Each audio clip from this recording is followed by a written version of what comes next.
And this is the how. これは9点ですよ。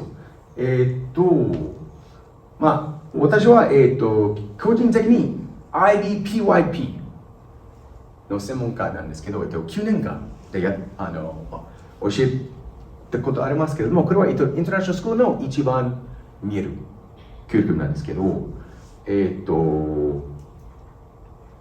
もあるし、ケンブリッジ・プライマリー教育もあるし、またそれもありますけども、またそれも、まあ、経験ありますけれども、体験かな。そして、日本のクリクムとか教え方もありますよね。何でしょう、教育のマインドセットと考え方。You have these 4 curriculums, and they all have one thing in common. They're for profit. Each one of these organizations created their own curriculum with a lot of research, and they took the best practices, the best teaching strategies, the best learning strategies, and they made sure it was in each of those curriculum for early learners, for young students, including elementary school students. And then they sell it because it's successful, it's a good product. And it's already there, the curriculum's already there, there's a structure, but they also give the freedom for the teachers to make sure they adapt it, they differentiate it for their own students, for your children. In a moment, I'll talk about the Japanese curriculum as well too. But in education, there are no, I just want to say hiketsu real quick. There are no tricks of the trade. There are no secrets. These guys don't know things that other teachers don't know. Teaching is teaching. Teaching strategies, learning strategies, classroom management strategies. They're all in each one of these curriculums. It's just a matter of how we advertise it. And so at Keria, we're going to take the best strategies, the best elements from each curriculum, including the Japanese curriculum, and create that curriculum. And we're already doing it now with nursery school, pre-K, and kindergarten. We're going to do it next year for grade 1. And we're going to take those best strategies and create a curriculum that's ideal for your child with differentiated instruction, looking at the 4 C's, with VAK, all of that, everything we've talked about is already in Montessori. It's in Cambridge. It's in the IBPYP. The Japanese elementary curriculum system uses as well. We're going to take each one of those and create the Keria curriculum. Because in the end, it's not about just making a profit. This is your child's future. We are all stakeholders. 皆さん、投資者でしょ。We are investors. And what we invest in is your child's education, your child's future. And that's what we're doing. And we're not just going to take anything. We want to take the best from every system. Because sometimes there are certain subjects, certain skills that the child actually studies show, research show, the child learns more using the Montessori method rather than the IBPYP or rather than the Cambridge.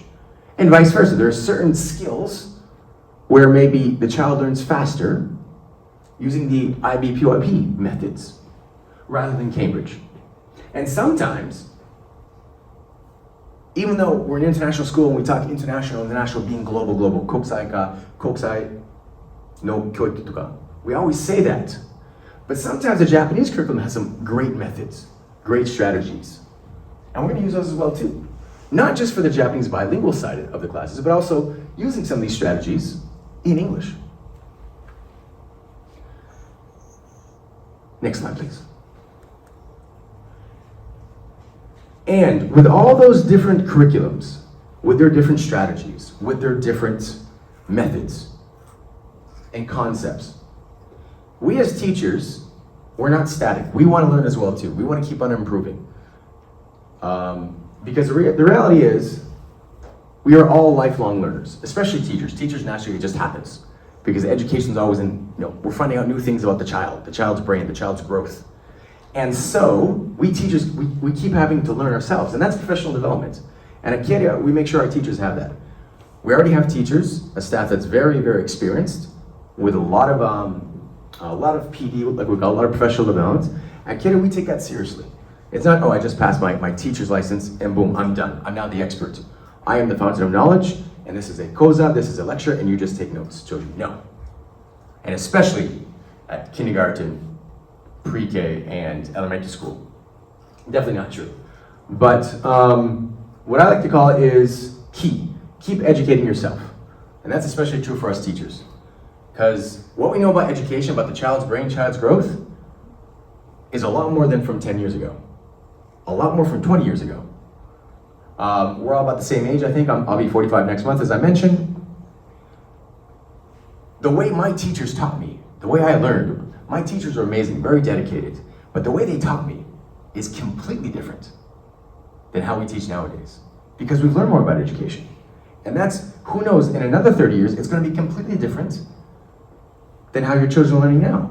And that's the truth about education. That's the truth as us as educators and teachers. We have to keep on educating ourselves. And yes, it's so that we get a raise in our salary. That's important. But the truth is, it's for your children to make sure we're using the best practices. で、やはり、先生の免許資格取ってから、もう終わり、俺だ。私はエキスパート、専門家ではないんですよ。やはり、先生、教師としては、lifelong learning。やはり、何でしょう、選ぶことは終わりがないんでしょう。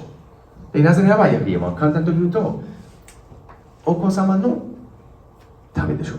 お子様の教育と未来です。So,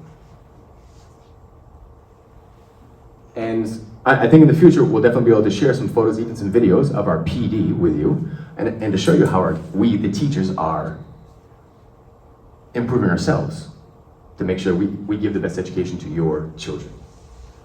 Next slide, that might be it actually.